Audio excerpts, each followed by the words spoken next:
Jalen Hurts for me, that was the last act of work for me at ESPN before COVID hit. I covered the Oklahoma Pro Day where CeeDee Lamb and Jalen Hurts were on full display. And I talked to a bunch of offensive coordinators and scouts there.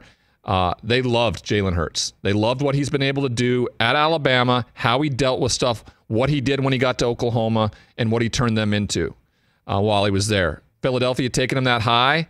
I wasn't surprised he went that high. I was surprised he went to the Eagles. That was the surprise for me. Right. It wasn't that he went as high as he did. I just was surprised he went to the Eagles because when you bring a guy in like Jalen Hurts, who's had so much success in college and been such a leader, you couldn't expect him not to take over that role when he got in that locker room.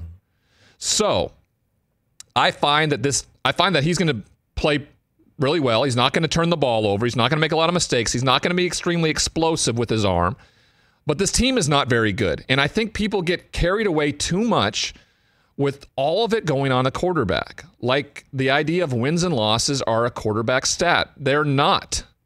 They never were. They never will be. But people continue to do that. You need 11 moving variables on that offense to function correctly. You just do. If you have an offensive lineman not doing the right thing and making mistakes, that's going to expose a hole.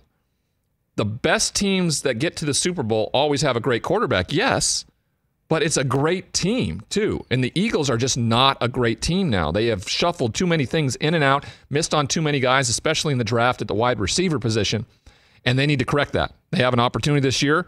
They dropped down to 12, most likely in the running for a capable, good wide receiver at that point, and they better take one then.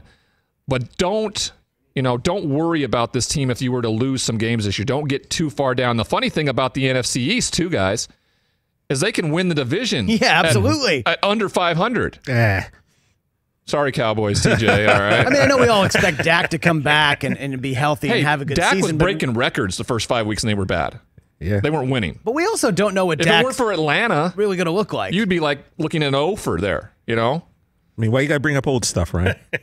I'm good at old stuff. I'm just saying. Basically, the division is winnable. The division is winnable at 500. Absolutely. Absolutely. And I think Jalen Hurts is good enough to get you to 500.